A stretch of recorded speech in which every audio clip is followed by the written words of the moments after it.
అయ్యో, ఇప్పుడేం చేయాలో తెలియడం లేదు గుప్తా గారు. ఈ భయమంతయు మొదలు పెట్టక ముందు ఉండవలెను. నీ 10 దినకరం అయిన పిమ్మటే మాలోకమునకు నీవు వచ్చి ఉన్నచో ఇన్ని కష్టములుండునా? నేనేదో నా పిల్లల కోసం, నా కుటుంబం కోసం ఇక్కడ ఉన్నాను గుప్తా గారు. మిస్సమ్మ ఇంట్లోకి వస్తుందని కాని, మిస్సమ్మకి నేను కనిపిస్తానని కాని, విషయం ఇంత దూరం వస్తుందని నాకేం తెలుసు? అన్నీ తెలిసి సైలెంట్ గా ఉన్నారు కదా. మిమ్మల్ని అనాలి. తప్పు మీ వైపు పెట్టుకుని మళ్ళీ నన్ను అంటున్నారేంటి? ఏమంటివి తప్పిదము మా వైపు ఉన్నదా? నీకెన్ని పర్యాయములు చెప్పి తిని బాలిక, నిన్ను మా లోకమునకు రమ్ము అని. నీవిచ్చట ఉండినను జరుగునవి నీకు అనుకూలముగా ఉండవని చెప్పి తిని. అన్నీ చెప్తారు కానీ నేను మిస్సమ్మకి మాత్రమే ఎందుకు కనిపిస్తున్నానో అది మాత్రం చెప్పరు. అది చెప్పవలెనన్న నీ పుట్టుక నుండి మొదలు పెట్టవలెను.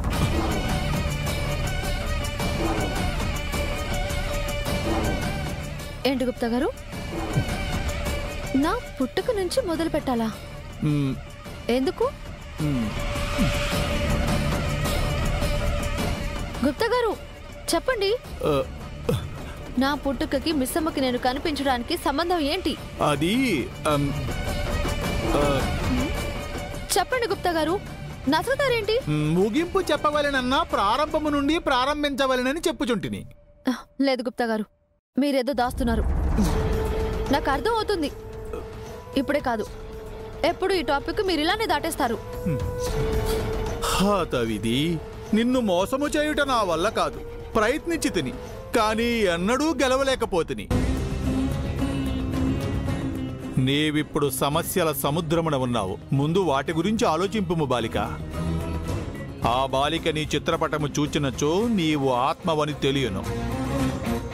అదే ఆమె అందరికీ చెప్పినచో వారు నమ్మినను ఒక సమస్య, నమ్మకున్నను మరొక సమస్య.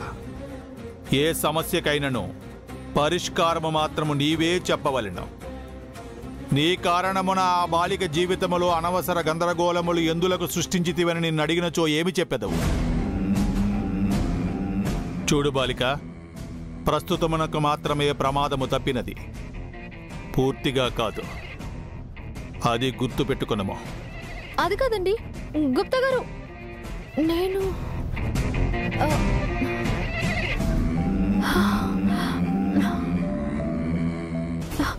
దేవుడు ఏం కాకుండా నువ్వే కాపాడాలి ప్లీజ్.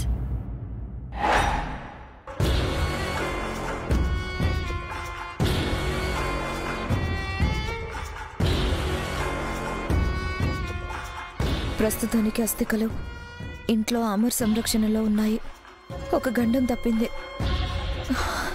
కానీ అమర్ అస్థికలు గంగలో కలిపేంత వరకు అస్థికల్ని దాని ఫోటో ముందు పెట్టాలని పట్టుకుని కూర్చున్నాడు. రేపొద్దున్నే అమర్ ఫోటో బయట పెట్టకుండా ఉండాలంటే ఏం చేయాలి?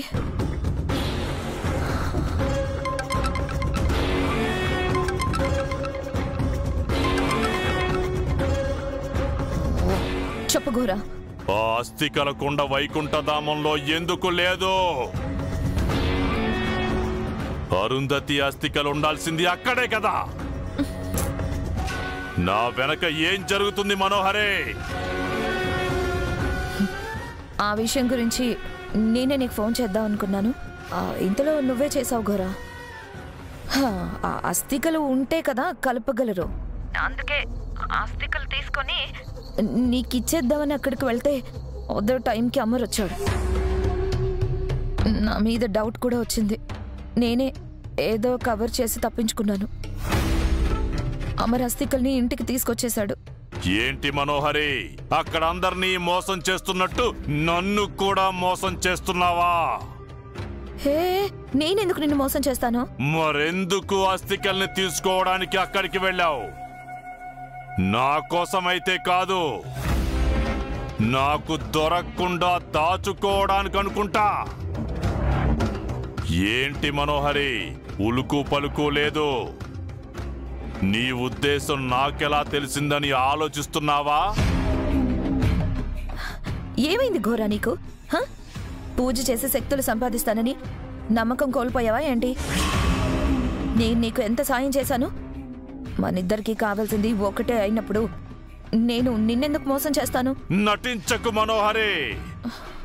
నీ మోసం తెలిసిన నాతో నమ్మకం గురించి మాట్లాడకు. నన్ను మోసం చేస్తే ఏం జరుగుతుందో నీకు బాగా తెలుసు. అయినా కూడా నువ్వు నన్ను మోసం చెయ్యాలని చూస్తున్నావు. నీకు ఇచ్చిన అవకాశాన్ని కోల్పోయావు. ఇప్పుడిక నా ప్రయాణం నీ వైపే.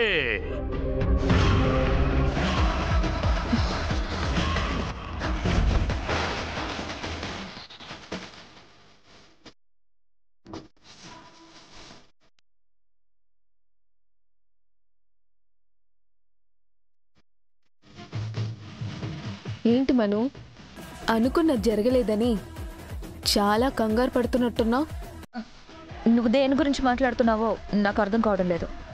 నేను పని మీద ఉన్నాను, నువ్వు వెళ్ళు.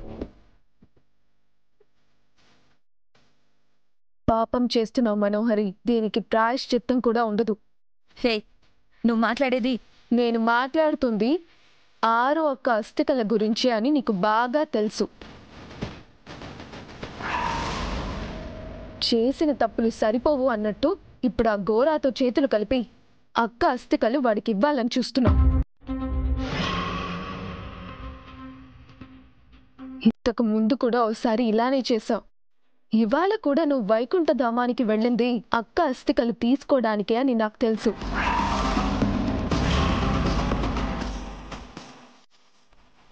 చూడు, అక్క అస్థికలు గంగలో కలుపుతున్నాం.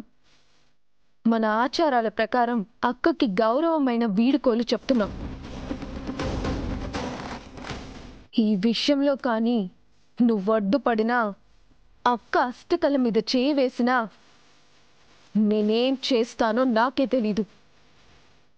చెప్పింది అర్థం చేసుకొని బుద్ధిగా ఉంటావని నమ్మి వెళ్తున్నా. జాగ్రత్తగా ఉండు.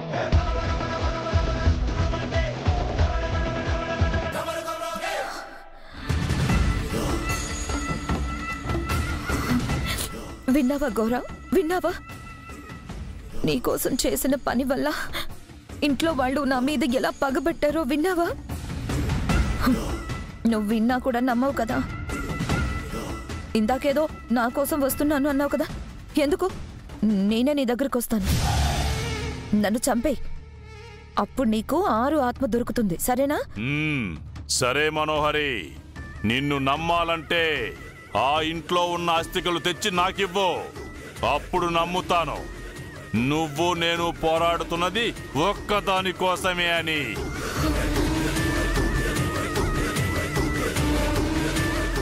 అస్థికలు తీసుకొచ్చి ఇవ్వాలా? అస్థికలు అమర్ సంరక్షణలో ఉన్నాయి. దాని మీద ఈగ కూడా వాళ్ళనివ్వడు. నేనెలా తీసుకురాగలను? ఎలాగో నాకు తెలియదు మనోహరే. అస్థికలు గంగలో కలిపే ముందు ఆ అస్థికలు నాకు కావాలి. అది కూడా నువ్వే తీసుకురావాలి. హలో హలో,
పసుపు ఎల్లో కలర్లో ఉంటుంది. కారం రెడ్ కలర్లో ఉంటుంది.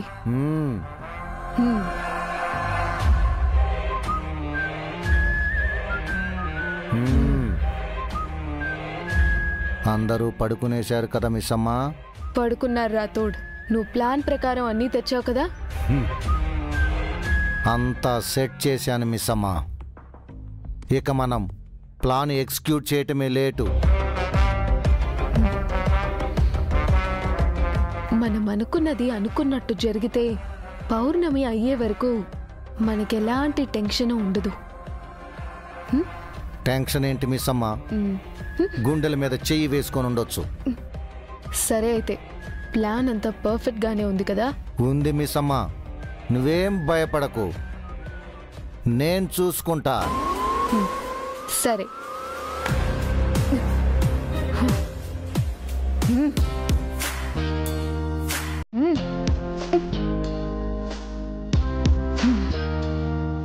ఏం జరుగుతుంది ఇక్కడ?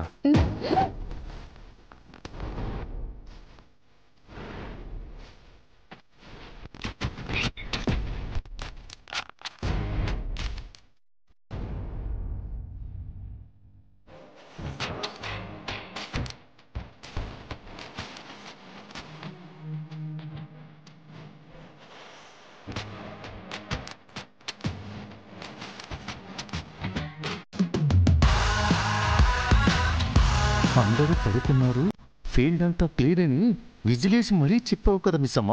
నేను చూసినప్పుడు రూమ్లో లేరు. రూమ్లో లేరు అంటే అసలు లేరని కాదు, వాష్రూమ్లో ఉన్నారని అర్థం. సారీ రాథోడ్. ఏం జరుగుతుంది ఇక్కడ?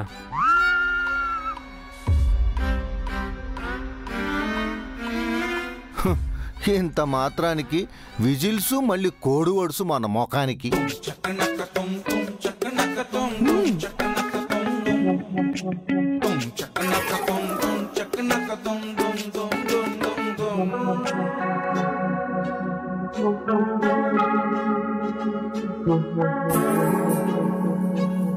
ఆ ఎక్స్ప్రెషన్స్ ఏంటి? ఏం లేదండి. రాథోడ్, మీ ఇద్దరి గెటప్స్ ఏంటి? అంటే సార్ అది చలికాలం కదా సార్, అందుకని. ఈ టైంలో ఇక్కడేం చేస్తున్నారు?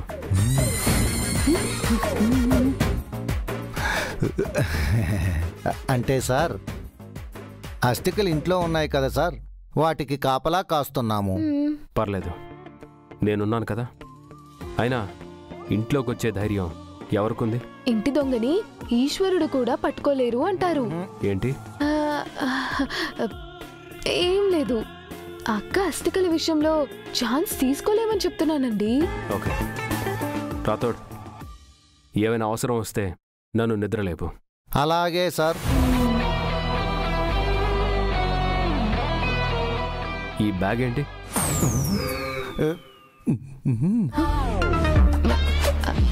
అది వీళ్ళ రూమ్లో నుంచి బెడ్షీట్ తెచ్చుకున్నారంట. నైట్ అంతా కాపలా కాస్తున్నామని చెప్పారు కదా, అందుకే కదా నైట్ అంతా ఇక్కడే పడుకుంటారంట. అవును సార్, బెడ్షీట్ల గురించి ఇక్కడ పడుకునే దాని గురించే మాట్లాడుకుంటున్నాం కదా. Okay Rathod, good night. Good night sir.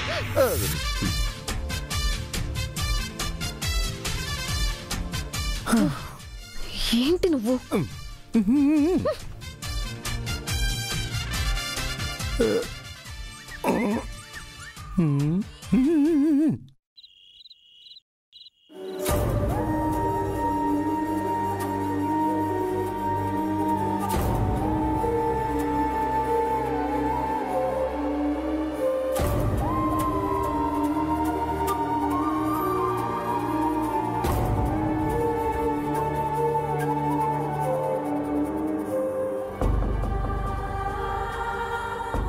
ఆ బాలిక నీ చిత్రపటము చూచినచో నీవు ఆత్మవని తెలియను. నీ కారణమున ఆ బాలిక జీవితములో అనవసర గందరగోళములు ఎందులకు సృష్టించితివని నిన్ను అడిగినచో ఏమి చెప్పెదవు? గుప్తా గారు నన్ను అడిగిన ఏ ప్రశ్నకి నా దగ్గర సమాధానం లేదు.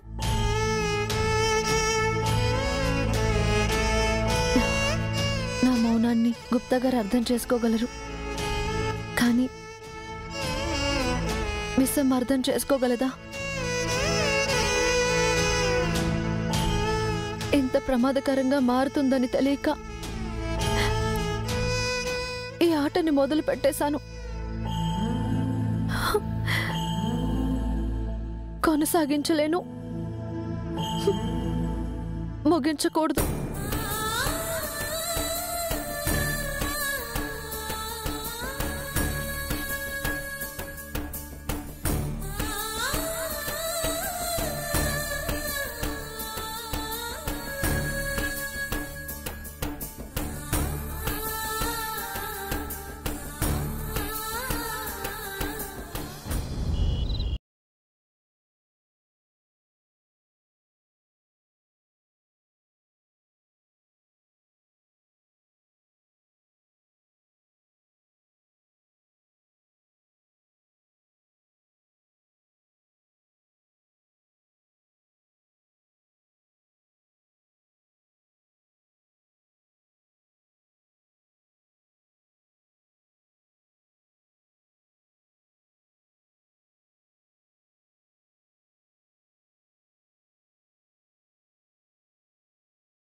అలాగే అత్తయ్య.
ఏమైందమ్మా?